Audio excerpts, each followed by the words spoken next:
It's you. Yeah, this morning was getting the dogs off to the groomers, getting myself ready for the podcast, and no, I haven't even been on the computer yet this morning. Okay, so So does it when it plays, does it play like this, like my voice happening well before my movements? Is that the way it's um, going to actually portray or uh, I don't know, but we are live. We are live. oh, So let's get some people in here really quick, and as soon as we see some comments, as soon as I see you guys hop in, then we'll get started. I will introduce Nanette Bartow to you guys. All right, we got people in here. What's up, Mark? All right, guys. You guys, I think you guys are gonna like this interview. Tri County Accountability. What's up, bro? McDonald. All right, let's get this show on the road. I so Nanette Bartow, we're gonna ask you some questions so we can have a better understanding of what this interview is about, right? Who are you and what is your profession? My name is Nanette Bartow. I am a certified question document examiner. I run the business Eye for the Obvious, in which case I handle anything that is written on paper, whether it's contracts or handwriting. Um, to break apart anybody who's trying to commit fraud. A majority of my cases usually revolve around probate cases where people are attempting to take advantage of the elderly and to abscond with their estates. So, my job is to come in and determine whether or not the documents are authentic, whether or not the handwriting is from the person it purports to be, and to make sure that the chain of command of the documents are correct, that they are bequesting to whom they are supposed to be bequesting to. Outside of that, I could take anything from a contract case to criminal cases and anything, like I said, once again, that revolves around documents. Okay. How long have you been working on the Zodiac case? Since 2009. Since 2009. That's a long time. All right. What else? Let's see. Have you ever worked on other cases where you helped solve murders? Uh, I've been asked to analyze suicide notes to determine whether or not they were from the person who committed suicide. I have worked on a case in regards to murders that were committed, and one of the co defendants attempted to try to release the liability from her partner by writing a letter stating that it was not him, and she attempted to manipulate her handwriting to make it look like it come from a different individual. However, I didn't have to testify to that because she admitted on the stand after finding out that I was there to identify or finger her as the author of that particular letter.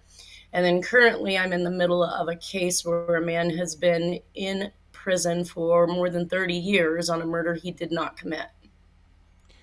Um, wow, that's pretty good. I did find a video where it talked about who you were and what you do, and I'm gonna read my community post really quick. And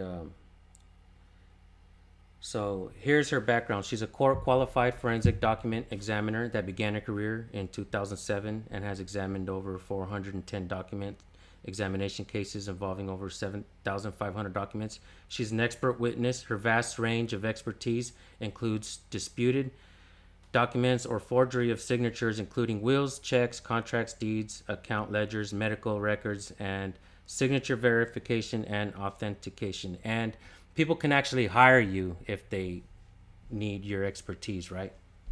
Correct. And those numbers are a little old. I'm Right, over right, a right, thousand. right. I noticed that because the video was old that I seen that on. So Yes. now let's get into what we're looking at right here. What are we looking at? What's this picture that we're looking at? This is Jack Terrence. He's both on the upper left corner, upper right corner, and that is just opposed to the composites that were completed first in San Francisco, which is the black and white on the bottom by Officer Folk, who actually ran into the Zodiac that night in the Presidio of Paul Stein's death. The one in the middle is from, I believe, an editor or a columnist in another news outlet somewhere, I think Midwest. He had taken all the different descriptions that had been provided. Obviously, I'm sure he used as well the composite that was completed in the Paul Stein murder, and he basically did a colorized version of it, which to me was pretty shocking to see. Or so there have been different Zodiac suspects. We're not going to really get into who those suspects are, and because we don't really want to try to discredit everybody else's favorite suspect right now. What we want to do is introduce you and introduce who you believe is either the suspect or a suspect to the Zodiac killings. So Nanette Bartow has named, or actually not Nanette Bartow, Jack Terrence's own stepson, right? Dennis Kaufman has named Correct. his stepfather as the Zodiac killer, and he brought forth a bunch of evidence and gave that evidence to Nanette Bartow. Many years ago, before I started a YouTube channel, I was doing my own, not research, I was just stumbling upon videos, and I stumbled upon it was a television show called True Crime with Aphrodite Jones, and in that episode, it showed the story of Dennis Kaufman and what he was bringing forth, and I was like totally blown away. And then I found Nanette Bartow's channel, and I started going through it. I would pause because it was a bunch of screenshots. You didn't really talk on those videos. You showed pictures, you showed screenshots, and I was looking at everything, and I was like fascinated with this, and I told myself, this is the guy. This is it. The evidence is there. This is the guy. So for many years, I followed you. I paid attention to what was happening, and you didn't post for like 11 years. And then Yes. I had been looking for this documentary that I knew that had been made, and I just couldn't find it. Couldn't find it online, on YouTube, nothing. So I just kind of gave up. Obviously, I started my channel 2017. Here we are today. And all of a sudden, a couple years ago, Nanette Bartow started uploading videos again. And the first one she uploaded was that documentary. I ran out of my room. I had the phone in my hand. I was telling my wife, yo, she uploaded a video. And I was so stoked. And I watched the documentary. I was happy to finally watch it. And I got to say, let's go into a quick video really quick, guys. We're going to watch where we have Jack Terrence's biological kids pretty much saying that it's possible that it's him. And one of Jack Terrence's biological sons looks exactly like one of the sketches out of New York. So let's check this out. Is it possible? Yeah, probably. And all I remember is him pulling out a pocket knife and he stabbed somebody. And I He just did. remember horrified because I had no mom didn't want us to see Let me that. ask this personally. Do you believe that your dad's a Zodiac killer? Do I believe my dad's a Zodiac killer? I know that the evidence is there. That there's a really big possibility Okay. that he is. I know he's capable of it. Okay. I've seen that side of him. Oh yeah. But That was after he told me that him and Denny had killed that man in that cabin. So he's talking about Denny is his biological son, right? Yes. Is he still with us, or did he pass away? To my knowledge, he's still alive, but I don't know. I haven't kept track of he's him. capable of it. Wow. I've seen that I'm gonna side of pause it on that picture. That was after he told me that him and Denny had killed that man in that cabin. Ah, That day I missed that- it again. Give me one second, guys. Got him up- But That was after. I think I found that individual in the cabin that they're referring to as well. What do you mean? Well, so basically, I had been given information in regards to a man who had been set on fire in a cabin in one of my shows from an individual who had located. She follows unsolved murders and trying to put together the unidentified with the unsolved murders to locate or at least find people's loved ones. And she had sent me information in regards to a cabin that was fairly close by, and the gentleman had been set on fire in the cabin. Wow. So you actually found an actual case where that may have happened to who? It may have happened. I think I have his information in the presentation. I'd have to go back. I wasn't fully prepared for that today, but I do believe that we've located who that individual is. Wow. And him and Denny had killed that man in that cabin. So this is a sketch composite of one of the Zodiac suspects, right? On the right. Correct. And this is the biological son on the left. So to me, it seems funny where we have like so many, how would I say it? Too many coincidences. How many coincidences do we need to have a fact, make it fact of evidence, right? Right. So this is Jack Terrence's biological son. And I also got to say this, guys. All right. This is a little off topic, but it's actually on the topic. But you guys remember the movie The Shining, where Jack Nicholson supposedly says that we didn't fly to the moon and all that stuff. But Jack Nicholson's name in that movie is Jack Torrance. I know they changed it to Torrance rather than Terrence, but is he giving up secrets, more secrets than we expected? There was another show that I watched called Twin Peaks, and in the first season of that show, Twin Peaks, they're supposedly looking for this killer who's killing women, you know, and the detective is writing on the chalkboard who he thinks the initials are, and they put JT. And I was like, whoa. And I always wondered if you had seen that stuff. I know I talked to you last time and you said you hadn't seen it, any of that stuff. But let's go ahead and go back to the photos, and you can explain to us what we're looking at right here. Summary of Zodiac descriptions. So basically, I ran a list of all the descriptions, and I've labeled who those descriptions were given by, how they compared from one to the next, because we know that everyone's perception's just a little bit different. So even though we could be looking at the same person, we may describe them in a slightly different way. But when we cross-connect these descriptions across the board, you start to see a pattern, and one of those patterns were not consistent. I did see one of your posters who had indicated that they believed Arthur Lee Allen was one of the best suspects. And I know we said we wouldn't get into that, but I wish people would take a look at these descriptions and take note to the fact that Arthur Lee Allen didn't have hair. And one of the biggest things that they talk about is this reddish brown hair with this light, almost gray undertone, which I believe that Jack, and I've seen pictures, he actually dyed his hair. So I think that he was constantly changing his appearance, albeit during that particular time frame, his hair color was consistent with the Zodiac killings, or at least the sighting by Officer Folk. But it breaks down the type of gun that was used, the type of clothing that was being worn. I know that in 2020, they tried to put a push on that the Zodiac wasn't military related. I think it was the hunt for the Zodiac. And that's mainly because their two suspects are not military background. So when we look at the amount of the wing walker boots, the blouse and pants, the Old Navy windbreaker, all of this stuff really screams military. He hopped over the Presidio wall into Treasure Island. Like you start to wonder. The ammo can be traced back to Air Force bases. We see that Jack has been in 3 different types of military, so he had access to all of these items. And those shoes, they're called what are they called?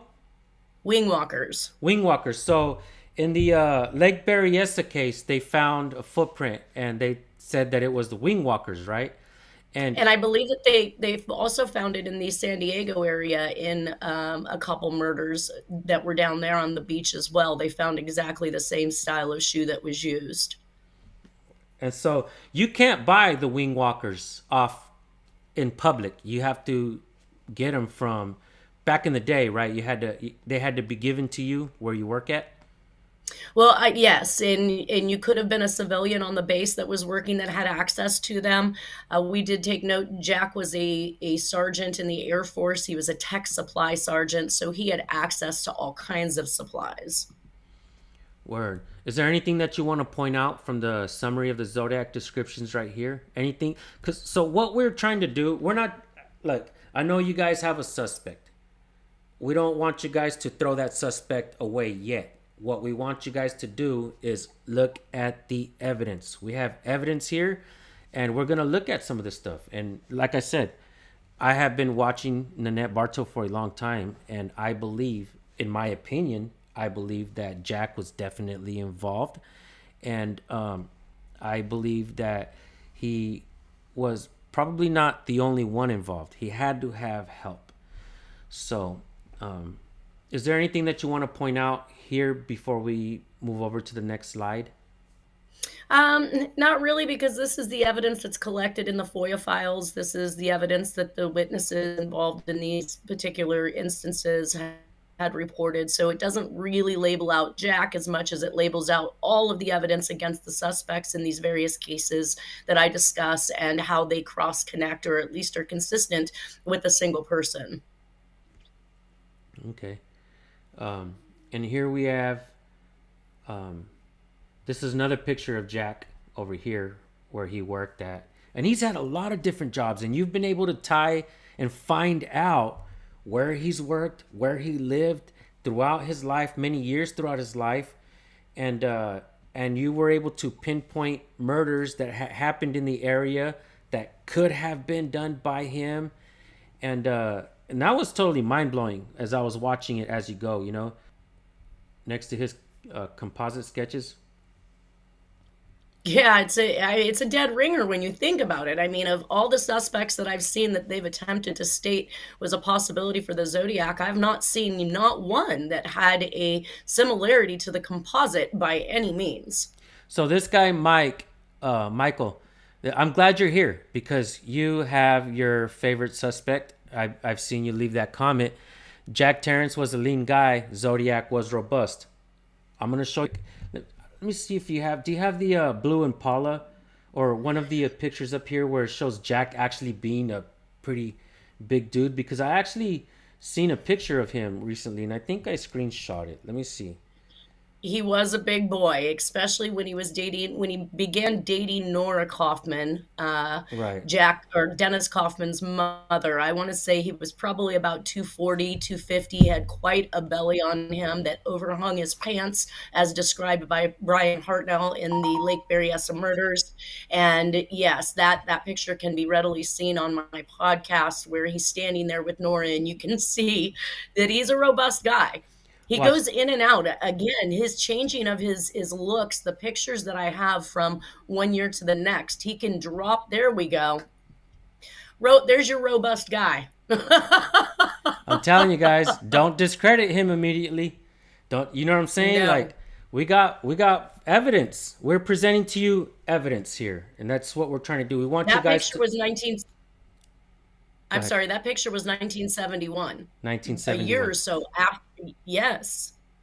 Okay. So what are we looking at here? These are his ham radio licenses that he obtained throughout the years that run from novice through. If you could blow that bottom one up, I don't recall what they actively call his. So there's a technical general. Let's move to that one there. Same as above, general. So basically he moved in from novice on in. So yes, there's his first one, novice, Technician. then to technician, then to general. So he obtained 4 different licenses. We saw that one picture that you had showed of him sitting in front of the ham radio operation setup that he has. The license number that is found on his licenses are also found on the machine that he's operating that confirms that this was him.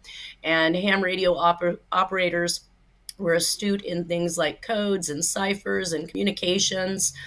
These particular machines were used in casinos by the mob, by the news syndicates, by the government, and the Weather Bureau. So, along with many public citizens that like to sit around on a radio listening to what's going on. And I'm going to bring this picture back up because I want to bring up something really quick. This picture right here. It was said that Jack Torrance was possibly driving a...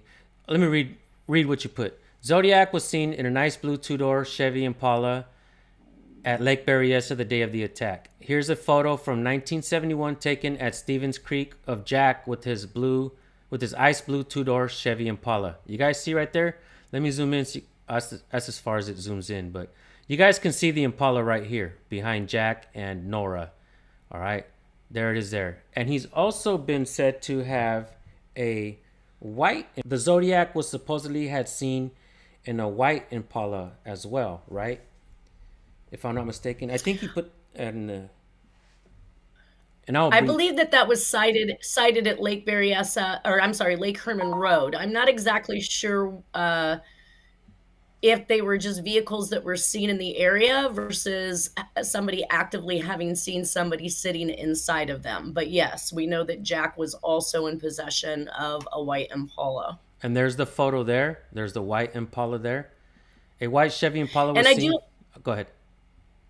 I do have to make a correction because my evidence, and again, you know me, I'm following the evidence and I need to be as honest as possible with everybody, shows that ice blue Chevy was owned by Nora Kaufman and was purchased in December of 1971.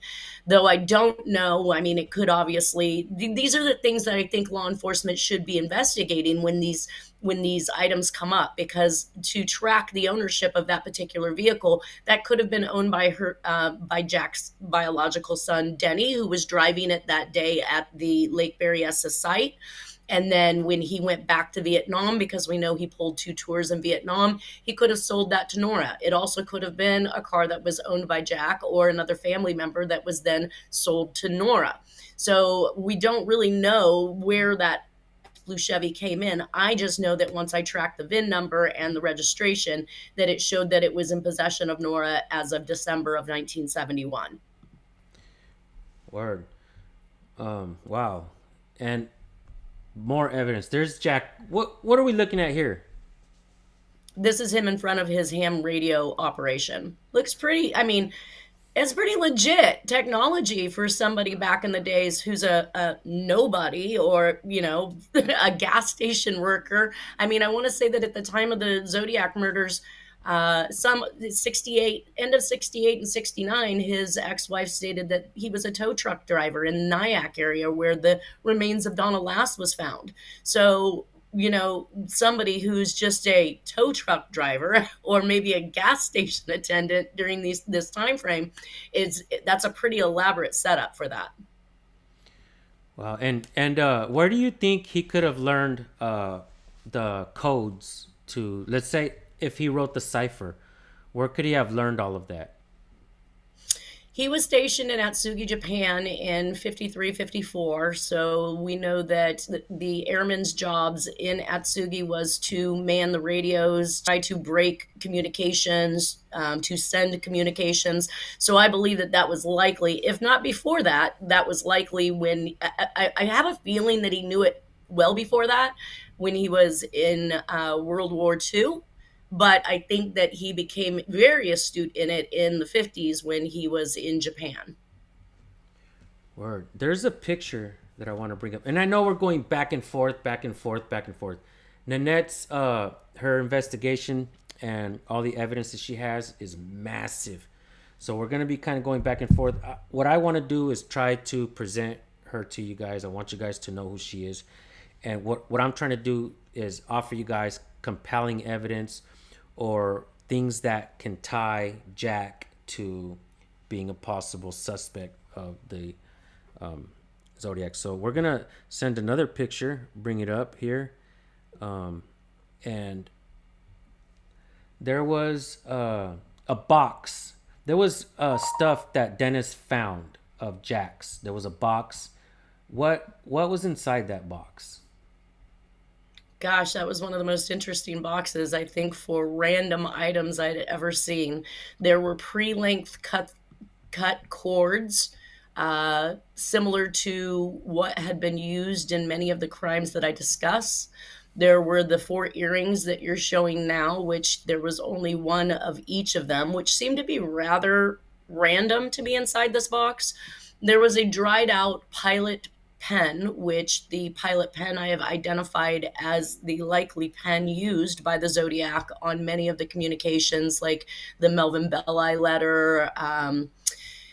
It was worked over. If I'd had to say, the tip of that pen was actually bent sideways on its nib. So the nib was literally, I mean, just used all the way up to its probably its last little bit. So why this dried out dead pen bent over on its side was inside this box was very interesting. You did show the knife that Dennis believed was used in the Sherry Joe Bates murder. He believed it to be an emperor knife that was half the handle was found that was yellow at the scene of the crime. There was information supporting that the tip of the knife had broke in Sherry Joe Bates' sternum. And we see that the knife that you had just shown, if you want to throw that one back up again, that not only is that tip bent, but it is also broken at the very tip, and it is also missing half its handle. We have that was in the video that we saw. Oh, earlier. okay. So it basically showed the All I remember is him pulling out a pocket knife and he stabbed somebody, and I He just did. remember There you go. that's the one you're talking about. blood murders. Yes. Hard for me to believe. And Is it inside that, possible? here's something Yeah. you guys are gonna trip out on. All I All right. remember is him pulling out a pocket knife and he stabbed somebody, and I He just did. remember. So in You have this, to take those earrings. You got to take the earrings down. You can't see the true, knife. true. Okay. Here we go. There it is, guys. The one she's talking about. So So aside from this knife, there was also a rather large, I would say 10 or so inch knife that looked kind of more like a meat knife, but it was rather big. So there was 2 knives inside of it. There was the earrings, there was the rope, there was the pen. So again, very interesting items to be kept inside of a I want to say like a ammo box. Hmm. No, maybe not. It was metal. It was green. I'm still vaguely remembering it, but I think that it was shown somewhere in one of my presentations. all right, I apologize. Trying to fix something here really quick. All right. So let's go back to the photos. There was one thing that was found in it's like a radio thing, right? And actually The with PA system. the PA system. And where in this documentary does it show that part? Where, I think he gets it towards the end of the documentary is where he presents the hood. okay. There we go. I want you guys to check this out really quick, all right? Human remains. These human remains Ooh, have been turned yeah. over to the FBI for evaluation. Jack had a human remains as well, or what? Yes, those were found in the Mount Auckham residence, which Jack had purchased off, I believe, of Nora's grandfather. Purchased something like 12 acres, and they went up there with an imaging machine. Were able to find these bones. However, the FBI had told Dennis that it would be too intensive and invasive to test because they would have to either pull bone marrow from the suspect or the victim's family members or something, but that it was too much for them to attempt to identify those remains. I mean, if they can do this with Donna Lass's stuff, then, maybe these are the balance of those remains from Donna Lass. They only found the skull. Wow. Check this out, guys. I want you guys to watch this part of the video, all right? And there's people out there that tried to discredit Nanette Bartow and tried to say that couldn't have been, they're making it up, yada yada yada, whatever. All right. There's trolls in everything that we do. If you bake a cupcake, the cupcake gang is gonna come after you, and they're gonna say that your cupcakes are not real cupcakes. So I'm just saying.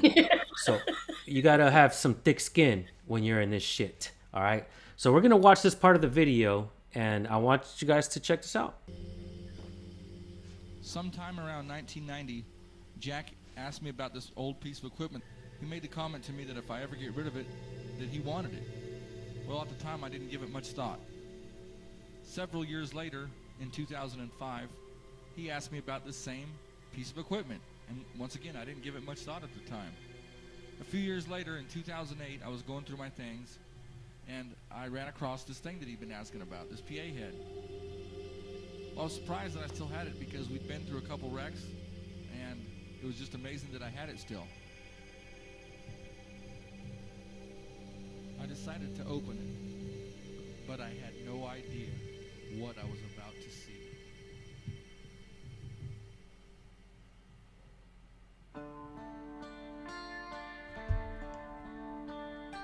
Dennis always has copyrighted music in his videos, so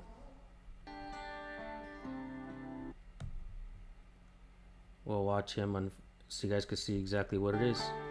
So he finds a hood that he believes is the Zodiac hood worn at the killing, and he turns it into the FBI, right? And Yes. the FBI, they don't give it back, and they haven't responded about what if they believe it is or not.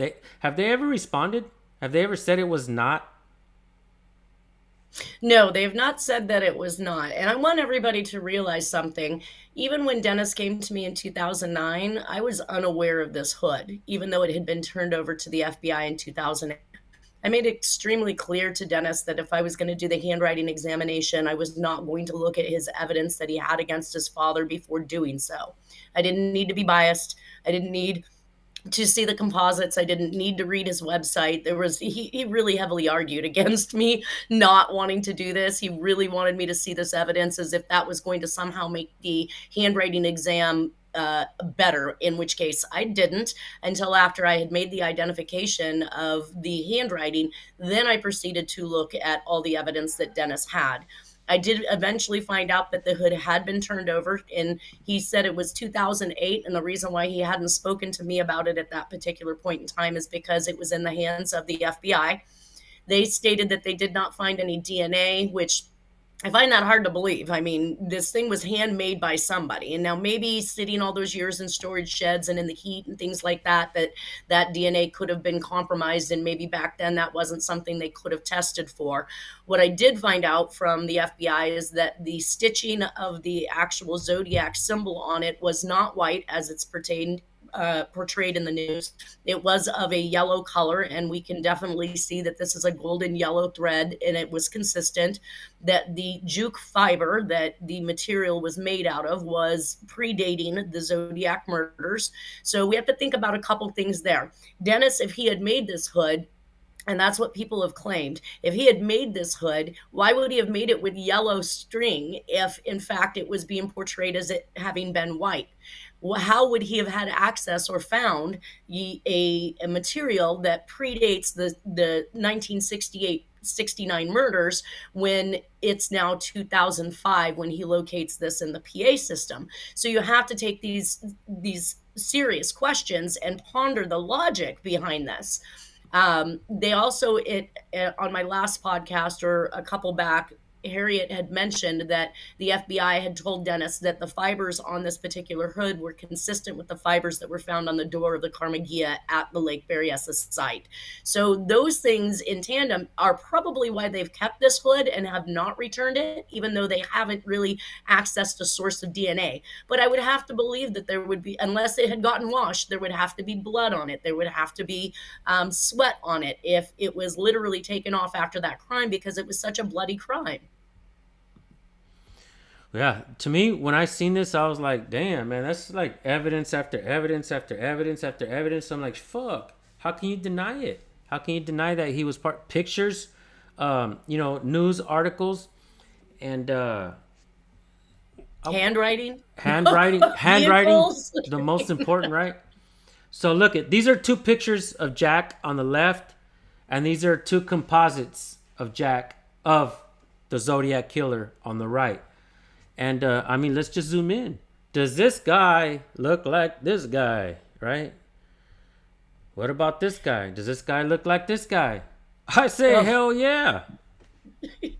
You know what really kind of blew my mind is in the Zodiac composite from the police officers that they portrayed him with a clear frame glasses, which if we see other composites, they've filled them in and they've made them look black. But this initial composite is done with a clear glass frame. Otherwise, they would have colored those glasses in black. And we can see that Jack's picture right next to it is a clear glass frame as well. Wow. Something to think about. I haven't cut anybody's throat lately. I got tired of doing it. Something he actually said on video. Yeah. That's eerie. It's scary. And this is a conversation that Dennis had with Jack, right? Correct. Dennis, I can understand, like I told you. If there's anybody that understands, it's me. Everybody does things for their own reasons, and no one can say they are bad or pass judgment until they walked in their shoes. Jack, that's true. But you try and cover things up, and then some smartass comes along and wants to write a fucking book about you, and then you're in trouble again. Dennis, that's why I was calling you. I wasn't just going to put out a book about you without talking to you about it. Jack, I don't want my name in it anywhere. Dennis, well, I can change your name. It isn't no big deal. Let me just ask you this straight out. Are you the fucking Zodiac killer, or am I just imagining things?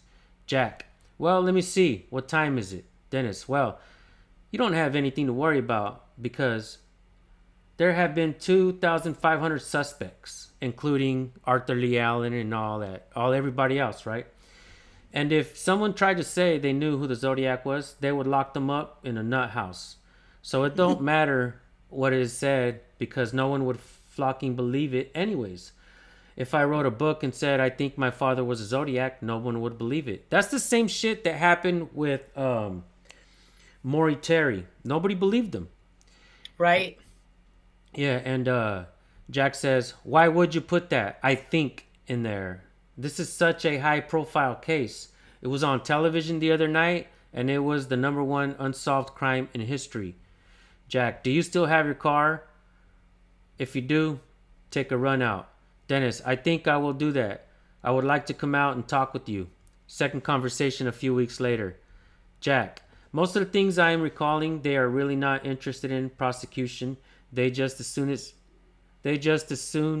it don't even come up.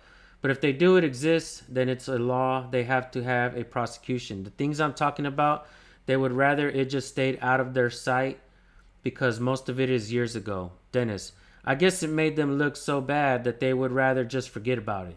I would, however, like to have something that I could prove whom you were after you're gone. Jack, after it is written is fiction, and then after I'm gone, you can make it nonfiction. Most of the things I could deny because they have no proof. I'm not too worried about it, but it's what the people I know would think of it was a known fact that it was me. Dennis, you could tell me how the codes work. That would be interesting. Jack, we will discuss that. Some of the mean stuff happened before I went into the Navy in 1946. That's the conversation that they had. What's this? What are we looking at here? This again is him actually pulling the back of the PA system out where the hood was stored. And I do want to bring back, I know that the statement where he'd said, let me just ask you, are you the fucking Zodiac? And Jack's response is, let me see what time it is. That time is a big factor in the Zodiac cases. Watches being left at the scene of the crimes, the reference to time, all of this is a huge MO in the communications. So when he said, let me see what time it is, was his I call it Zodiac 101. Let's just confuse the crowd, right? Instead of answering the question outright, he throws something at you that can be taken in multiple different ways. And to say, well, let me see what time it was what Dennis felt to be that confirmation that he was, in fact, the Zodiac. Word. Thank you, Ripple Effect, for subscribing to her. You guys, make sure you subscribe to her. Jethro, thank you, bro, for putting her link up there. She does live streams and she does podcasts and she talks about evidence and stuff.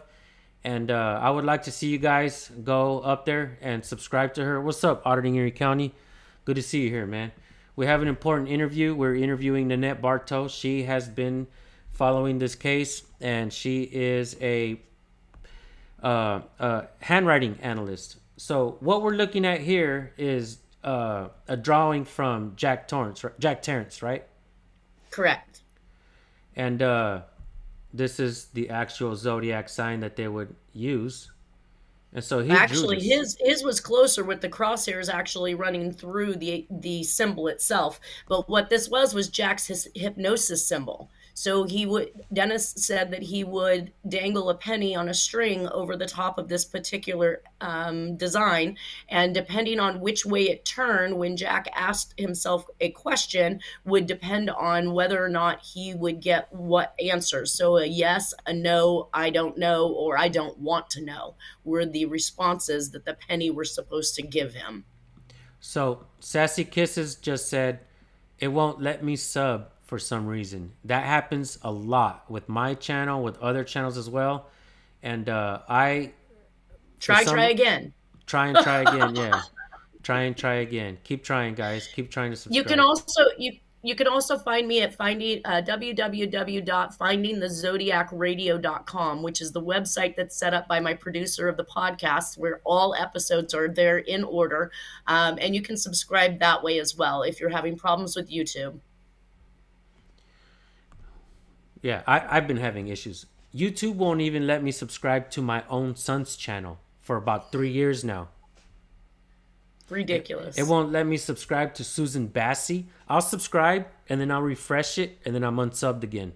So yeah. Well, we know that the media controls the information, just as you were talking about with Maury Terry. You know, Right. he wrote a great article on the death of MLK, and then what? That was completely turned around into, oh, everything's nice, the neighborhoods are great, everybody's stoked. Right.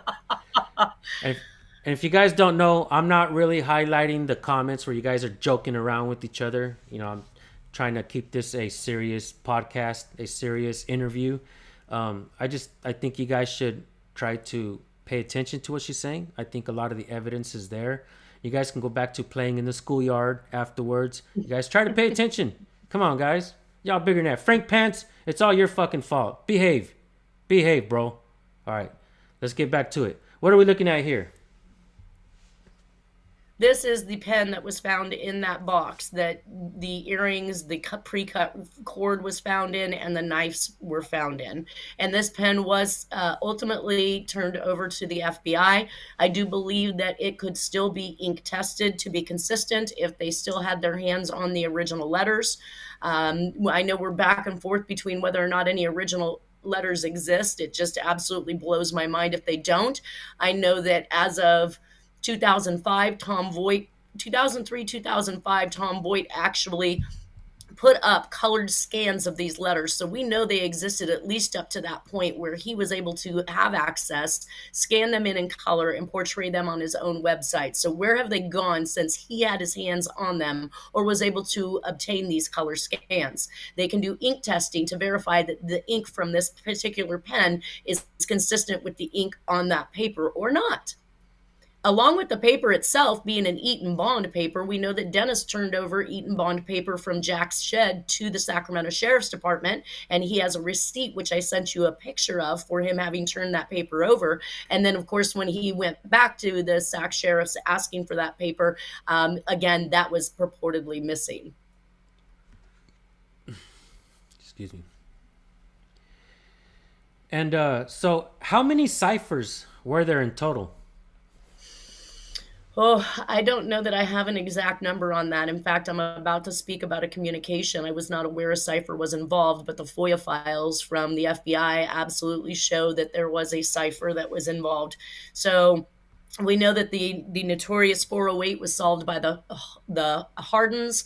We know that the 340, albeit claimed to have been solved by Oranchak here in 2020 on the Hunt for the Zodiac. I did attempt to recreate his particular solve. I did not find that it panned out the way that he stated. I've seen various different solves in regards to that one.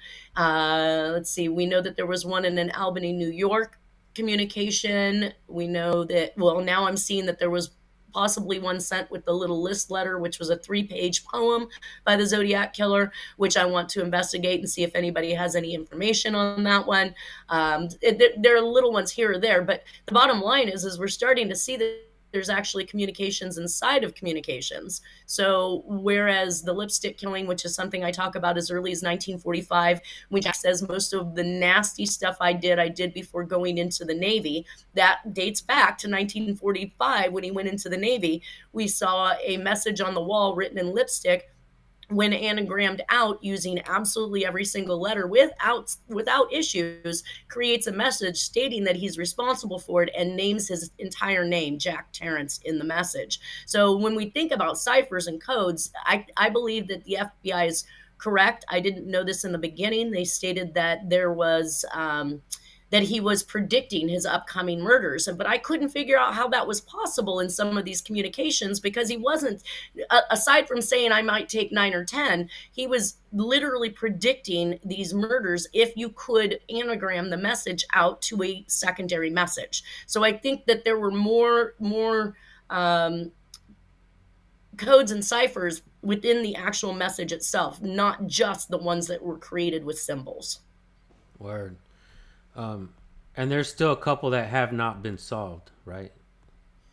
To my knowledge, I mean, other than the 340, which Oranchak has now claimed to solve with, I think, what he called the period 19, which was, I believe, a World War II system. That was the last one I thought that had not been solved. And this again is the picture of Jack's biological son, Denny. And of course, that one's older with the beard mark on it. But even when you go back to the period where this is that particular picture, there is Denny in the military. He's in Vietnam at the time. But when you look at that picture in comparison to this picture, you got a very good likeness still at a very young age. I'm looking at the mouth, and the mouth looks I exactly know. the Is same. that like no lips? Like absolutely no lips. This kid has no lips. Right. And so you think Denny is still alive? He may be. I don't know. Again, I haven't tracked him. And as to culpability at the actual crime scene, he may have just been a lookout. He may have just been there at the lake with his dad that day, and his dad was notorious for dropping people off and running off to do whatever he wants to do. As Dennis explained it, he'd set them off in a tangent of looking for dropping them off, having them set a radio AM station to determine where the towers are, to determine north, south, east, and west, and had to find themselves back to Jack in many occasions. So this could have been something that happened to Denny that day. Another thing that crosses my mind is the statement that the Zodiac says, I have to kill you. You know, what makes you have to kill somebody or have to make that disclosure? So was that one of the scenarios, as Dennis had said, Jack sent him off in the woods with a gun and said, go kill something. We can't be friends until you do. You know, so I throw around a lot of theories inside my head, but either way, they're all kind of a sick theory. Word. Wow. Oh, you know what's crazy is it looks like he may have a scar on the top of his, and on the composite it seems like he has a scar on the head, and if you really look here, you can see a little shade of where a scar Yes. might be. Holy shit. Yes, that was something that Dennis talked about, was the scar that was in the right place. Wow. Wow. Guys, I was fascinated with this. I've done a lot of research on this. I've been following Nanette and her research for years. Like I said, it took after 11 years, after I had already started my channel. I'm doing police accountability. Many of you guys already know how long I've been doing this. But like I said, we're talking to someone right here who was like my favorite YouTuber for a long time, right?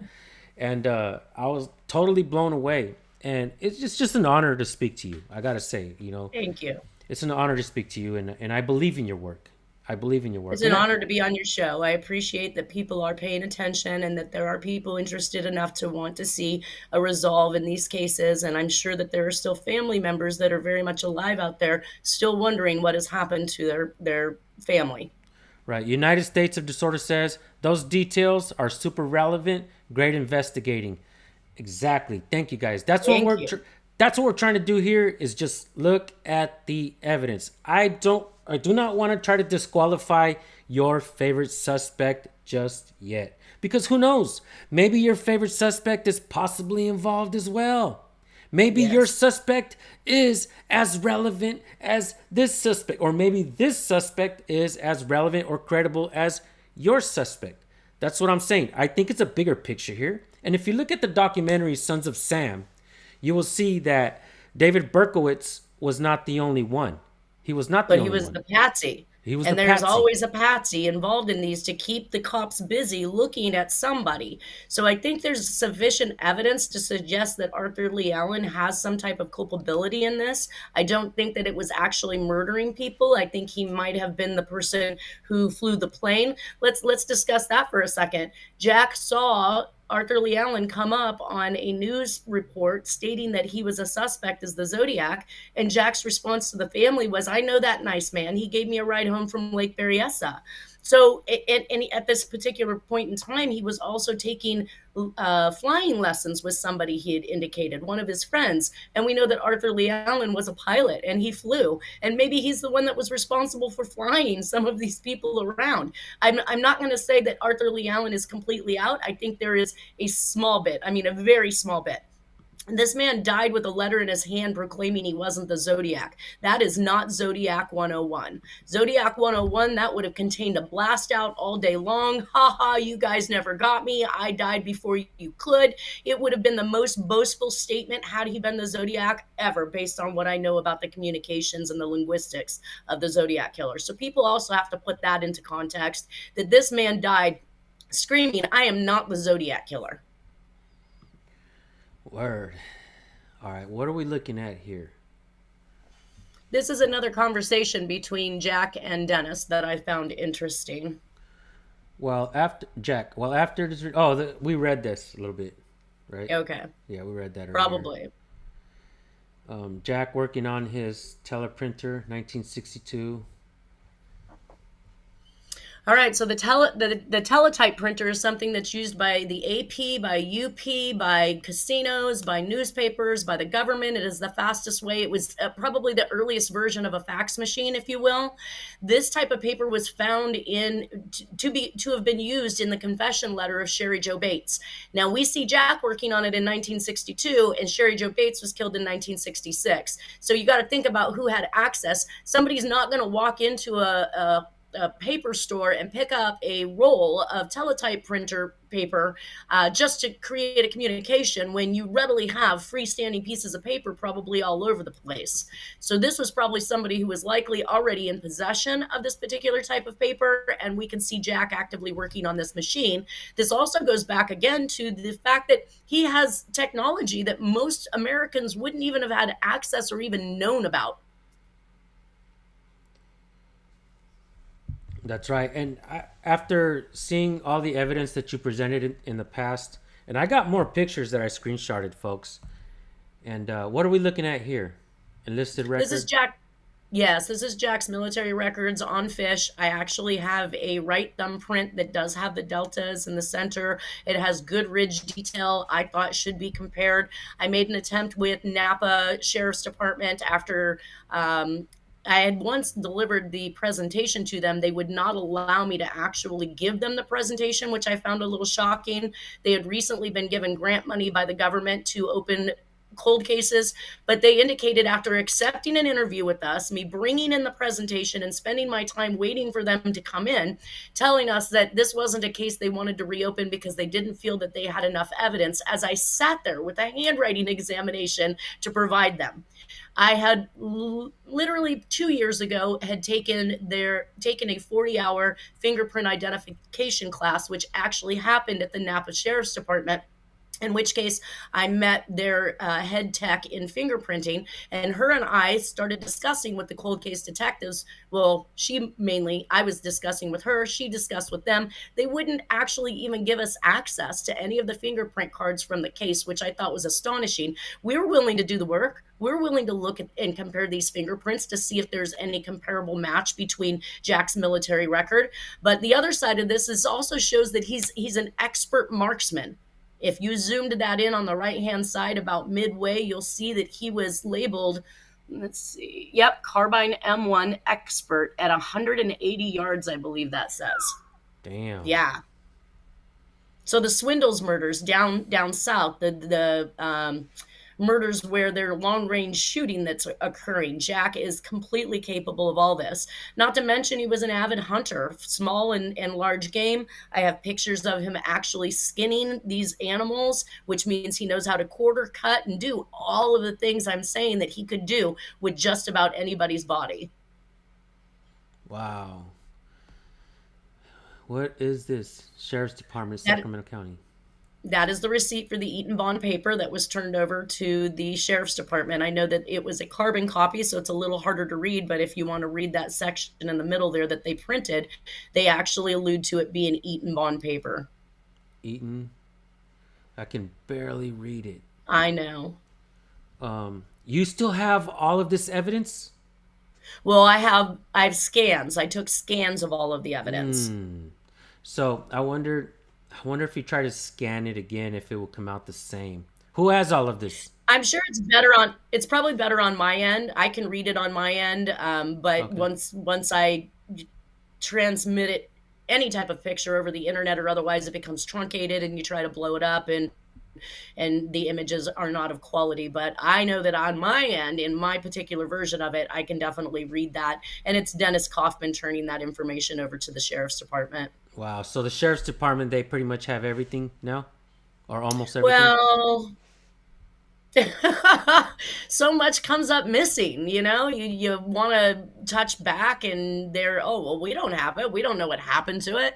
Yeah, I think that Dennis had information on some of the audio files I play where they basically said at San Francisco PD they round filed his stuff. So even though he's taking them in evidence, they're not giving him the time of day, but they'll give the likes of Deborah Perez hundreds of hours, man hours, investigating her BS. I just don't get it. I don't understand it at all. Wow. So we're going to be cutting it here short pretty soon, guys. I don't want to make this a long one. I do want to bring you on again in the future. I want to be having more of these discussions. I want to maybe bring forth pieces of evidence at a time. Maybe later on we could try to put things in a timeline. I know you have done that pretty much very well on your channel. If you guys go to her channel, moderators, mount up. If you guys can, go to her channel, bring up her channel link again so everybody can go subscribe. And you guys make sure you watch her videos as well if you can. I want this to, I want the people to see what's happening, to see what she's doing. Like I said, I followed her work for probably, I would say anywhere from like 12 to 13, 14 years when you first started uploading. And I was totally blown away. And I got to say, you presented it in a way where I think, hey, whether people try to discredit you as a person, it's not about you as a person. It's about the evidence that you bring forward. And Correct. And I think it's outstanding. You're doing outstanding work, and like I said, it's an honor to be here talking to you. Are there things that you want to point out? You have the floor, and you have it as long as you want. You can talk to the people, say whatever you like, talk about what you believe, what you think is going on. Well, so basically what I did is I've picked up and saved so many things that just are an oddity all the way back to the 1940s. I follow his footsteps where I can actively place him inside the United States at any given time. In doing so, I find that when he's out of California, California is void of unsolved murders that could be related to the Zodiac killer. When he's back in California, we see them picking back up again. Also, with whatever location he moves to, a new serial killing spree tends to pop up and happens there. And the second that he's gone and he leaves again, that they end there just as quickly as they started up. And I'm not here to say that he has killed absolutely every single person that's in my presentation by any means. I have a couple theories on this. Either A, yes, he is the killer because we know that he admits to having killed people. He admits to people having been arrested and convicted for crimes that he committed, but that He also could be part of a larger group where he is the person writing these communications so that when the evidence comes to light, the fingerprints won't match the handwriting won't match the DNA. Almost like it's a collective effort of individuals. They're getting away with these things based on the fact that it can't all be sealed. The deal cannot be sealed on one individual person. So the collective work of people is definitely where I'm at. Sometimes I lean heavily towards the media, just as we've seen with the Maury stuff in the Son of Sam killings, where when the killings of Son of Sam were happening, they wanted to blast that all day long. They wanted to make millions off those newspapers. They were just absolutely ridiculous in what they were reporting on it, but they didn't want to report the likes of Martin Luther King being shot and the riotings that were happening. So they're ultimately controlling the people's thoughts and perceptions of what's going on while making a lot of money doing it. So I literally, while I'm walking through Jack's life, placing him in these locations, looking at these other possibilities for serial killings, also looking at who's benefiting from these particular acts at that time. Word. I have a theory, and I could be wrong. And I really don't even want to mention my theory, but if the government were involved in this, okay, with Jack, I'm not saying they are. If they were, I thought about this for years. Okay. I've been thinking about this for years, and this has come across my mind so many times because I ask myself, why? If the government were to be involved, why? And I can only think of one thing: collateral damage. In order to create federal installations within the states, you have to have certain crimes that cross state lines, right? Right. And when certain crimes cross state lines, that's when the federal government can come in and instill, their agencies within the states. Let me pause you there really quickly because I just finished speaking about Jack renting the mobile home on Auburn Boulevard in Sacramento, and that literally within a couple years, the FBI moved in and built their own establishment right next door to where Jack had actually maintained a residence in Sacramento County. Wow. Absolutely mind-blowing. Right next door. Wow. You can't make this up. And what other And I consider government half the time to be mob. I mean, the politicians, those who made illegal money at one point are now doing legal things with that money and running politics and running media. And I mean, a syndicate's a syndicate for a reason. Word. We have someone in the chat right now. Her name is Susan Bassey. She's a personal friend of mine. Susan, text me when you get a chance. I have a new phone, and I was gonna call you the other day, but I couldn't get it. I have it on my other phone. But if you can, give me a text today, Susan. I would like to maybe connect you with Nanette Bartow. She's actually out there in your area. So maybe you guys could find a way to work together. I know you guys do different type of work. Both of you are really good at what you do. And both of you are my friends. And I think she's correct in creating police funding. When I watched the Son of Sam documentary, as you instructed me to do, I do see that I don't believe that Jack was in any way involved with this, but what it did appear to me to be was a complete funding for the police, 100%. Right. I'm trying again, follow the money. What is this agenda about? Yeah, you're right. And because of that, with the Sons of Sam murders that happened out there in New York, one of the things that I noticed about that documentary was the fact, these are things that I noticed because of what I do, is the fact that they did a lot of stop and frisk, and they were, because that was happening, they were able to just come up and unconstitutional, even though that was happening, right? They were just jumping out the cars and frisking people and checking them for ID and everything. So yeah, government benefits when bad shit happens. So Absolutely. yeah.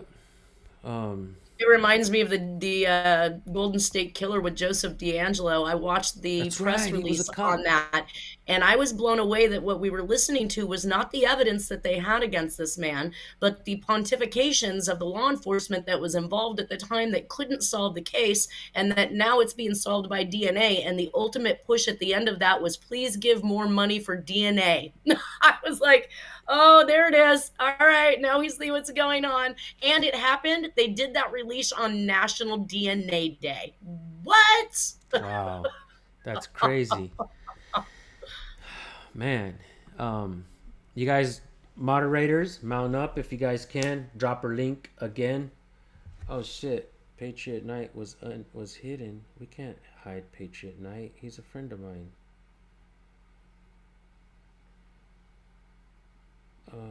Susan, did you block Patriot Knight?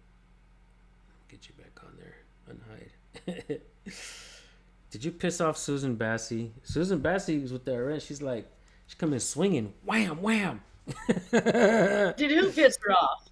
I don't know. I think Susan Patriot Knight may have pissed off Susan Bassey. Yeah. Ah. Oh yeah, you guys, moderators, if you guys can drop Nanette's link again. Let's get her as many subscribers and support as possible. I want this to get out there. I really want this to get out there. They should be making it. What trips me out about all of this is this shit's been out there for a long time. Your evidence has been there. Yeah. And they keep making documentaries, movies, and like I'm not trying to discredit any of those other people's, because I just watched a documentary regarding Zodiac Killer, and they named 2 suspects, Lawrence Kane and another guy. What was the other guy's name? The other suspect's name? Gaikowski? Yes, No. something like that. It was the guy that was on the documentary as well. I'm trying to remember. It was two. All I know is that you look at you look at those 2 individuals, and they are not the likeness or the age that is portrayed at the time during those particulars. So I was quickly able to write that off. But I think that was the Hunt for the Zodiac, which is where Oranchak ultimately ends up revealing his solve on the 340. So I gotta say, I'm not gonna lie, Nanette. When I watched the documentary, I was like, holy fuck. They make like some like almost like some comparisons or where he may have been, where those, even both of those suspects, where one was pulled over on the road where one of the murders happened. They were close by in the area. So when I watched that documentary, I told myself, well, I still believe Jack is big part of this. Especially, you can't deny the fact that his son, the composite, biological son's right there, right? And Jack's composites match up to him. But I'm not gonna lie, as much as I trust in your work and everything, I was watching that documentary and I was like, fuck, those look like viable suspects. It seems like they were involved as well. I mean, I could be wrong. I want to ask America in whole, why did they change the appearance of the Zodiac letters to begin with? Was this to thwart the ability for others to actually come to a conclusion in regards to the characteristics of the handwriting? When you look at the FOIA files, I've already discussed this, they've been squashed and condensed. When you look at the letters that are on Tom Voigt's website, they have been enlarged. I had them looked at by an IT guy because my mentor attempted to tell me, now let's cross connect Rupert Murdoch with News Media and Fox, who run his show for the Zodiac case, very knew what the size of these letters were, but still provided them to me in a manner where the pixel width had been widened 1,000 by 1,000. Why would you do this to people? Why would you present this as evidence to the public and then alter that evidence and ultimately tell them that their findings are wrong because the handwriting's too big, Nanette? Well, Wow. the answer to that was me literally finding out from Dennis that the letters were not 8.5 by 11 like they'd been presented to me by my mentor, who, by the way, was promoting Deborah Perez, the one that was a whack job. When I asked Dennis how he could prove that to me, because I couldn't do it without evidence, he took me to Terrence Pascow's house, which was one of the original document examiners on the Zodiac case, who confirmed that the letters were 5x7s. I was absolutely shocked. Why would my mentor give me this in a position of an 8.5x11 and then claim that the handwriting was too much bigger, too large to have been Jack, because Jack didn't write that size, when he knew damn well that letter was an 8.5x11 that had been blown up 5x7. I went home that night, smacked that letter onto my scanner, scanned it in. It actually populated into a Word document as a 5x7. Then I fell out of my chair. Wow. Why? Why are you deceiving us while claiming you want to solve it while blaming the wrong suspects? Could it be the same reason they cover and hide body cams, and the NYPD will never say that they're wrong? It's the same thing. Is government doesn't want to be looked at like if they're wrong. This guy's asking, are you familiar with Bart Baguette? That would be my mentor at that time. And here's another thing about NYPD. I reached out to Bruce Ivins because I found a communication that I believe the Zodiac killer had written to him. And in doing so, I sent him a letter. So it wasn't like I could picked up the phone or I stalked him and went to his house. I sent him a letter. I ultimately received a call from NYPD who threatened me never to reach out to him again, that I wasn't allowed to contact a scientist. What? Again, I just... You tell me no and I see a challenge. Right? Yeah, same here. Oh, wow. My mentor told me no. He literally threatened to have me removed from lose my apprenticeship. I would lose my ability to become a document examiner, that I would basically be an outcast.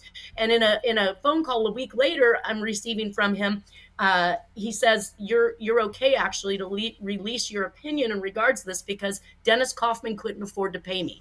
So there was no contract between me and my school based on the fact that Dennis had not paid me a fee and I did not engage him in a contract. So he must have spoken to his attorney and found out that the threats he made were not valid threats. But ultimately speaking, what I did was I blew up his ability to write a book and make a documentary on Deborah Perez. Wow.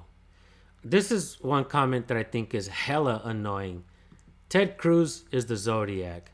Why do people say that Ted Cruz? Why do people say that Ted Cruz is the Zodiac? That's got to be one of the most silliest suspects that I've ever seen. Why? Some people believe that shit. What? Why? It's so stupid. I like to look at their age, because I know that there are certain deeds that were done by the Zodiac, and if they weren't of age or in that area, then obviously that you're going to be looking at them not being the Zodiac, because they have to fit the parameters of age, time, proximity. And Right. so far, not one of the suspects out there actually fit that, with the exception of Arthur Lee Allen having some type of proximity with the Sherry Joe Bates stuff, which again, I think he might have just been the person flying people down there instead of driving or what have you. But Wow. the Ted Cruz thing cracks me up. Yes, it's so silly.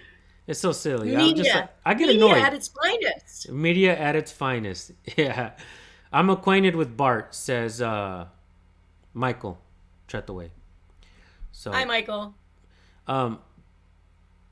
Patriot Night. Man, I wonder if she has to worry everywhere she goes.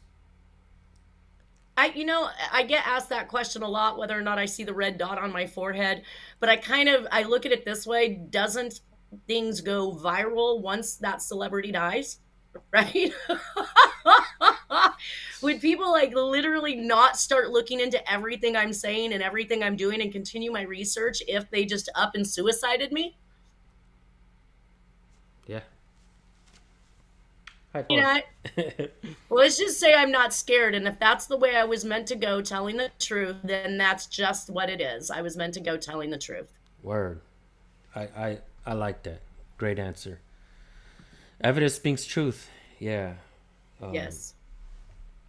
And And we're that's just my trying- goal, is to get out every last bit of evidence that I have on Jack Terrence, and then to go back and show how media, the internet, the news, the movies, Hollywood, all of them have been doing everything that they can do to either bifurcate these cases or disinform the public, because they've literally ripped down. I have file cabinets full of things that I have produced off of the internet as soon as I stepped into this case, including things that Dennis had taken off the internet as early as 2000 and 2001. And keeping that stuff, I have not even introduced that into my podcast at this state. But to see the differences of what they showed back then and what they're showing us now, as if a new generation is not even going to be able to have an opportunity to look into this because the information is going to be so completely different from what it truly was back in that day, that it's gonna cause rabbit holes people don't want to go down. They don't have the time. Right. I get that. That's why some people are like, I'm not listening to this shit. This fuck that. I can't believe you guys believe this. Yeah, I get it. said that. I see some comments, and Lou Sapphire, I apologize, Lou Sapphire, but I had to block you for today because you won't stop with it, man. You won't behave, bro. I'll unblock you later on, but bro, try to stop. Look, if you don't believe it, that's fine. But Right. stop trying to convince everybody else, bro. I'm not trying Want to to say, talk about the handwriting? Let's talk about the handwriting. right. We haven't even discussed the handwriting. No. So that's why you were actually hired to do this, because you're a handwriting analyst. And you, Dennis, how did Dennis find you? Did he just look up in the phone book or something?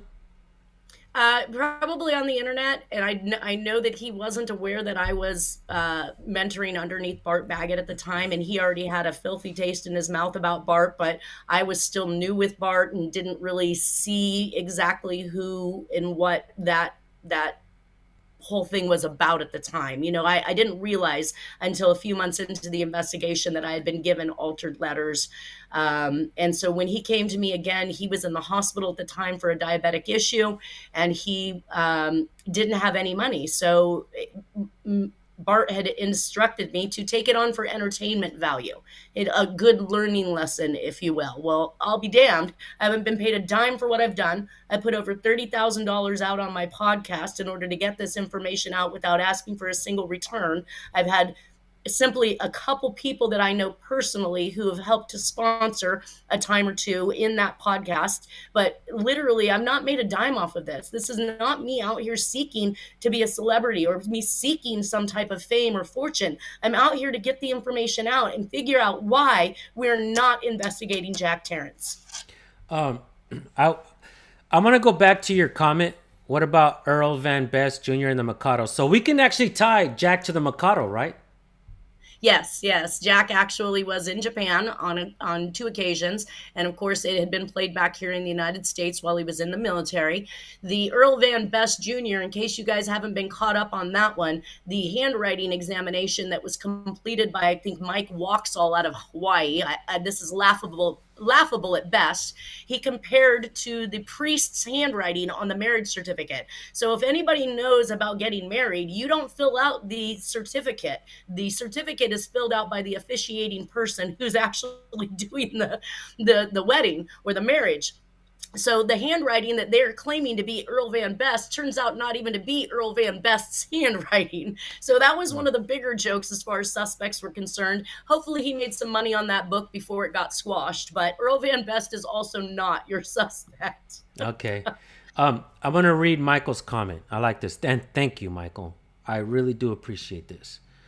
I've watched your stuff, Nanette. Like I said, Jack is compelling, but I never really thought he was a match. I always liked Alan as a suspect. I might have to look at Jack in a new light. That's why we're doing this video today. I want people to look at this. I don't want to convince you. I'm not here to convince you. And I am not speaking in facts. I'm not saying this is definitive. It's fact. God damn it. You have to listen. It's it. No. We're presenting the evidence, and Nanette has done a tremendous amount of work looking at the evidence. And I think she's presenting it to us so that we can all look at it as well. I've been looking at it for a long time. And fuck, it's amazing that now I have a YouTube channel and my shit blew up because of the work that I do. Hey, it's an honor for me to do this. I was meant to do this before I started a channel. So my goal is to give you guys a suspect to look at. Give you guys some research, something to rabbit hole to go down, or something to, put the pieces of the puzzle together. Because a lot of you guys out there as well, You guys may have answers. We live in the age of information. Now we can put that shit together. We don't need the government or mainstream media to tell us who they think is a suspect is. We can do that ourselves. I've been doing this for 15 years now, and the one thing I've been asking for anybody to do is show me how Jack couldn't be. Not one person has come forward to show me why Jack couldn't be. Not one document examiner has come forth and tried to refute the handwriting examination and the identification that I've matched on the letters. I want people to discuss. Don't bash me. Don't tell me I'm psycho, I'm crazy because I'm putting things together. I mean, I heard the FBI say, Jack, you can't put Jack in Chicago, Illinois during the lipstick killings just because the handwriting matched. And then 3 weeks later, find out from Jack's aunt that his mother had in fact sold the farm in Texas and moved to Chicago, Illinois. Yes, this is what I do. I put things together based on handwriting. So if somebody wants to debate with me the evidence, please bring it on. But please also be prepared to show me how it is not him, because that's what I've been asking for this entire time. Hell yeah. I didn't know that Jack was stationed at the same spot as Lee Harvey Oswald. Coincidence? I think not. People It's want just the coincidences are too large. Too large. many and too many. Too many. Investigators, researchers, detectives are independent thinkers. Sherlock Holmes. Heck yeah. Yes. People want your donation link. Where can they donate to you? I don't have a donation link. See, guys, she's doing this for money. She's doing this for fame. She's doing this for money. Yeah, her first three videos don't even have her face or voice on it. So yeah, she's doing this for fame. All right, I don't believe that. Bring the evidence, because I don't believe that. Yeah. People are waking up because of channels like Nanette, as well as SJVT and many more. Hell yeah. Thank you guys. Not a coincidence. Patriot Knight says, we are paying for Black Ops, forged papers, costumes, hideaways, travels, spy. I'm just going to read some comments. Whenever you think of something, you want to talk about something, just let me know. Make her a cash app. Let's talk about that last comment right there. Jack has actually been convicted of crimes on more than 3 separate occasions. Also went through a divorce, in which case his name is not typed correctly in the paperwork. In one of them, it was an attempt to attempted murder with a deadly weapon was the citation. The name was misspelled on the conviction and on the court documents, and he was released on a bond from a company, and all of the names on it were incorrect. So I spoke to a police officer and I said, how did he get bonded out on a bond that didn't match his name? He said the only way that could happen was because he had an identification that purported that particular spelling of the name. I've had private investigators attempt to run backgrounds on Jack. They can't find him ever being convicted of anything, of any crime whatsoever, even though I'm sitting on the paperwork where Jack has hand signed the payment for the. So why did he keep this? Again, this man has kept these things for a reason, and these don't even purport to be his real name. So you can't find much on Jack Tarrant or J.W. Terrence if you try to run him, because nothing that he's been convicted or legal records or otherwise actually purport his real name. What year did the Black Dahlia murder happen? 1947. 1947. See, guys, she knows this shit off the top. All right. And Jack was stationed in San Diego for his initial Army or Armed Forces and Navy stint. He was stationed originally in the San Diego area. So Jack, how old was Jack around that time? 17.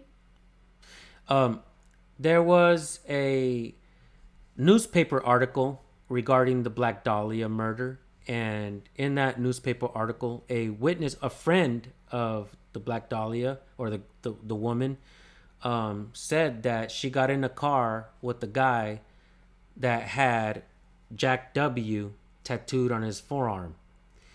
And so is it possible? Have you ever heard that before? Did you ever read that?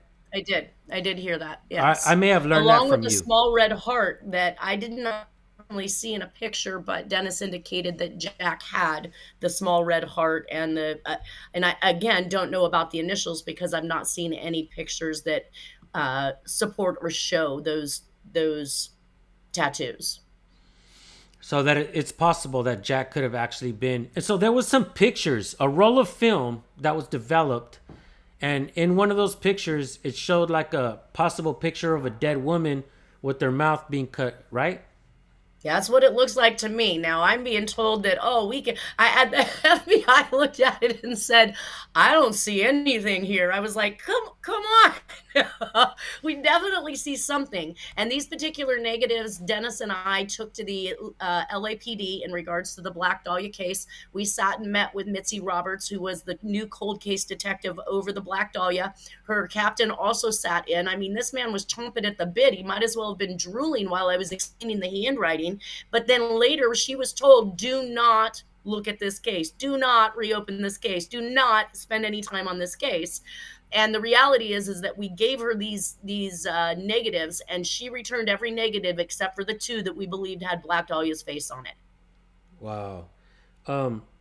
So the true crime with Aphrodite Jones, would you recommend people actually watch that episode? Yeah, I think it's a good take. She believes Chris Bickle of CBS 13 here's another media person who is attempting to get Dennis's story out there. She'd come and sit with us, and she'd produce at least 30 minutes of a great interview on myself and on Dennis. She'd get back, they'd hack or cut it down to 2 minutes, 30 seconds, so that she's literally crying in the corner because all this effort and time that she put in to put this stuff together was being whacked. And then it's followed by the likes of something like the, what do you call it, the Bigfoot found by a San Francisco former retired police detective, runs right after Dennis's 30 seconds of Jack Terrence as the Zodiac. And I was using the Wayback Machine at one point in time, and I was pilfering the back end of Tom Voigt's old AOL site. There I actually found the images of the Bigfoot that they ran in that particular newscast. I was absolutely floored. Anything. Why do they want to discredit Dennis? There's another question there. Why? Why not just go to the evidence, look at Jack, and then rule him out the right way with good police work? Wow. Outstanding. What else? There's so much. There's so much evidence that you've been able to point out. Hours and hours. I'm on episode 159 this Friday. And that's at 50 minutes apiece, and I'm only at 1980 right now. This is going to go on until his death of 2006. There was one thing out of the Aphrodite Jones episode of the Zodiac killings, and that, just so you guys know, that episode had been scrubbed off YouTube for a long time, and they finally re-uploaded it again a year. What made you want to re-upload the Dennis Kaufman documentary after so long? Well, I needed filler. I was going to be busy that week, and I actually just figured out how to do all of that. Again, I'm not technically sound as you are. I had to figure out a way of getting it off of a DVD and into the system where it could be uploaded and completed. And when I met my producer, Dean Piper, with Talk4TV, and he began helping me to get this stuff done and taken care of, that was the first place I saw the ability to actually produce his documentary. And I wanted people to hear something other than just from myself, which, as we saw, there were family members, there's Dennis, there's people who grew up and heard stories from Jack. I wanted people to hear these types of things from personal references and not just hearing me say this because Dennis is no longer with us. Right. What year did Dennis pass away? I would have to ask Harriet that. I want to say that it was probably somewhere around 2016, 2017. And I think that's ultimately what got me back in gear. I had taken a break for quite some time. Again, doing this for free was a huge amount of time and effort. And it meant that it was almost looking like people would call it my hobby. I never wanted this to be my hobby, you guys. This was never my goal in life. And so when Dennis passed and the FBI agents we were working with retired, I saw that the only way this information was going to continue to get out, and I was probably the only one in possession of all of the information that Jack had kept over the years. It was my giving back to America to produce this information so I can also move it out of my life. I want to move on, guys. I want this out there for everybody to have, and then I want to pack it all up and I want to go away. That makes total sense. And especially thinking like, well, shit, is it all just going to die down when we all die? Is the evidence just going to go away, right? It's best They that can you remove this. They can Yeah. remove this anytime they want. And we see them doing their algorithms that block and keep people from getting access to it. So, yeah, we're just a little drop in the pond, but hopefully the right people pick it up. Do you know that in one of my old ass phones that I don't use anymore, it's in my drawer, I would have to plug it in. And I know for a fact I have this, but I would have to plug it in, charge it, turn it back on, go through the photos. I actually have screenshots that I recorded from your channel years and years and years ago. And I could probably date it and show how long I don't have to prove nothing, but show how long I've been following you and your evidence and try to present it. I've never tried to present it. I just show my fans and friends and family, look guys, I know who it is. I know who it is.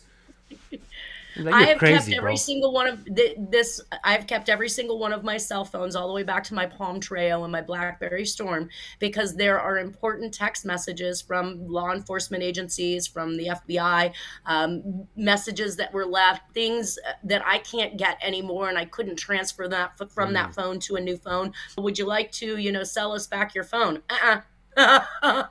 No, I've got them all. Man, people are liking this. People are liking this. I'd rather listen to this than about Bigfoot, right? Yeah. Like, documentary filmmakers making documentaries, you guys should be on this. There was somebody that left a comment, said that they would like to do a mini documentary on this. I encourage you to do so. Yeah. I encourage you Yeah. guys to do It so. needs to get out Everybody, there. all you guys, pick it up and move forward with this. Start making videos, start talking about it, introduce Nanette Bartow. If you guys want to have an interview with her, reach out to me. I'll get you guys in touch. Hopefully you guys can do an interview as well. And As long as they want to be serious. I mean, I've Yeah. had some people trying to push me into the Tom Voight realm, and these individuals who like to bash me. I'm not going to come on and have somebody try to berate me. You're either going to ask legitimate questions about the evidence and the handwriting, or you're not going to talk to me at all. and I know that. I can tell. Do you think that I believe in your work, or do you think I'm just here just trying to, you know what I'm saying? Like, I was trying to make sure, hoping that you didn't think that I was just trying to, berate you or trying to ridicule you or try to make you look bad or nothing like that.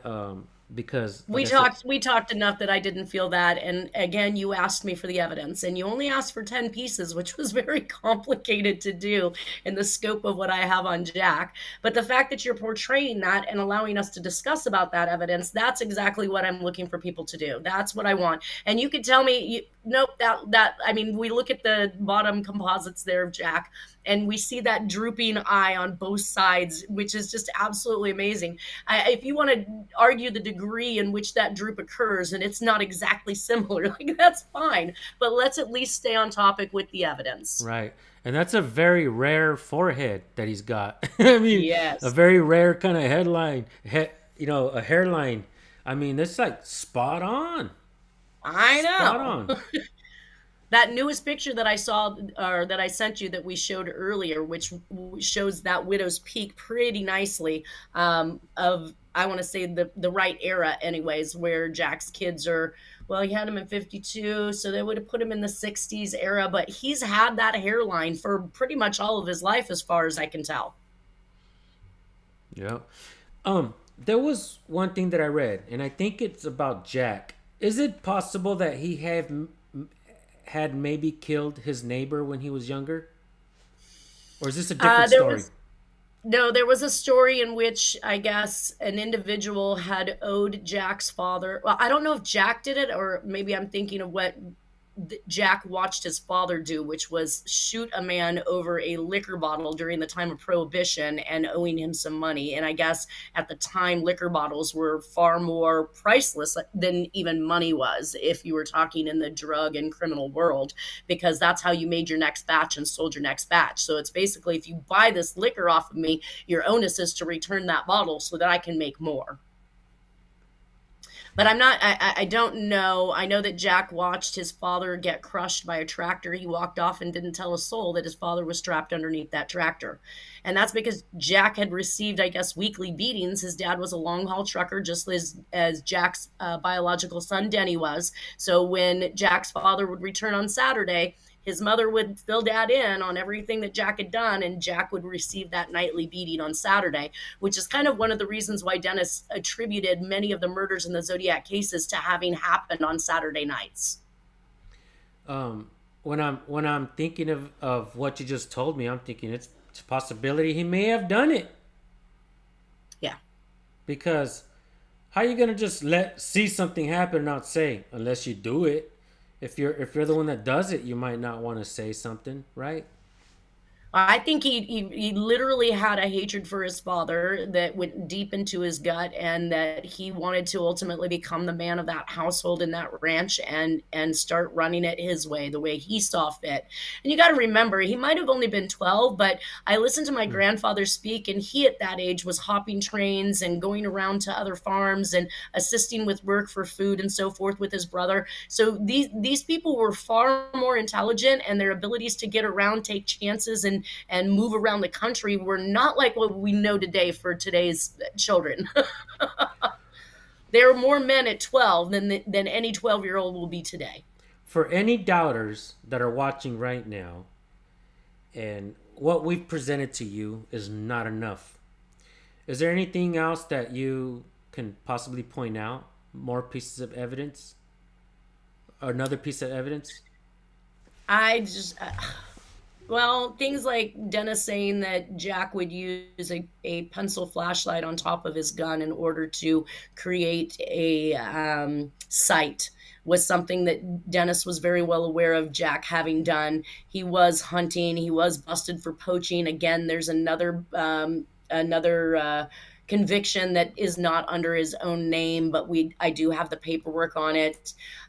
So that was something that the Zodiac used as well when he wrote the 3-page letter that the FBI showed that it wasn't just a full moon. He was trying to correct the media's notion that he was being an unfair huntsman, and he didn't. He did this real life by, strapping this flashlight to the top of his gun, and this is how he sighted these individuals in. But it's also a way to blind the individual. You put that flashlight up on top of your gun, you've got a complete dark circle, not only right over the top of your target, but that means that's a complete dark circle right over your face where they can't even make an identification of you. Well, so I think we're going to go ahead and end this live stream, guys. And Nanette, I want to say thank you for doing this. And not only just for doing this interview, but for all the tremendous work that you've done. Look, at the end of the day, if you're right or if you're wrong, I think you presented the evidence, and I think we should look at it and make our own decisions. It doesn't matter if you're right or wrong. The evidence is there. The evidence is there for us to look at, and I think that's the way that I'm approaching this. Is like, hey, whether you're right or wrong, at the end of the day, I think the evidence is there for us to look at, and I think it's important for us as a people not to depend on government or mainstream media to give us information. Look what the fuck. 1 second. The FBI actually took Dennis Kaufman extremely serious. I want to say that he walked his initial evidence, before even getting what he had received from Jack, into the FBI office as early as 2000. And they continued working with him and myself all the way through to 2013. That is 13 years of the FBI believing that the evidence that Dennis has on Jack was enough to keep allowing him to just walk through that door whenever he wanted to. I said we were like Cheers, we'd walk in and they knew Dennis's name, all of the bailiffs and the people that were there, manning the front door. His ability to walk in without an appointment was astonishing. Anybody else in America, you try doing that. There's an important question, Power Band Sasquatch. I'm glad you're not talking about Sasquatches, even though that's in your name. Do they have the Zodiac's DNA? They claimed that there was DNA that had been taken from the letters. Now, they had received a few cells. They also claimed that there was DNA underneath the stamps and the lips of the envelope. Now, what I was told by the FBI is that they came up with 2 DNA profiles under the stamp and the lip of the envelope. It made me think that they had accidentally mixed the 2 samples when they were actually swabbing the envelope. But what I have since found out was that there were actually 2 profiles underneath one of the stamps. And Dennis had long since been talking about the fact that Jack had a spittoon that he would use to seal his envelopes and his stamps. And he would have multiple people spitting in this. Now, I think I just wanted to throw up in my mouth. But Jack would have multiple people spit in this spittoon, and then he would actually dip his fingers in it to seal his envelopes. Wow. The FBI said they needed to be able to actually extract the secondary source of DNA, which I at one time had been told was consistent with Danny Reynolds. Now, that is a stepson of Jack's. And I attempted at one point in time to get close to Danny Reynolds and to get his DNA. He happens, I believe, to be either in prison or has been in prison several times. So they should already have that on file. Now, we know that they'd taken things like hairbrushes, the additional letters that Dennis had received from Jack, and these letters came up again with double DNA samples on it, which absolutely made no sense to me. There was one letter that was supposedly still left in the FBI evidence that has not been tested, and I keep calling for, why have we not tested this? And if there are any peaks that match, let's say this double DNA underneath the stamp, can't we isolate those peaks and say, yes, this other sample has those peaks too? I mean, Wow. I get that dealing with 2 means we've got 2 sets of peaks, but are there any peaks that are consistent with the peaks that are being seen in the items that Jack has mailed? Wow. Man, there's just so Sonoma- much. Yeah, Sonoma County Sheriff's Department, possession of a palm print. We know that there's a palm print in the Zodiac case. And this, I have audio recordings where he is proclaiming that no matter how hard he tries and how much he fights, he can't seem to get SFPD to cooperate with him and allow him to do an identification on it. Do you think Blows it's my mind. Do you think it's a problem? Look, man, I know that there's probably cops out there that would like to solve this, right? But what can they do? They have no jurisdiction. They're not in the area. If the department that's investigating is not going to do nothing else about it, what is a cop from another area going to do?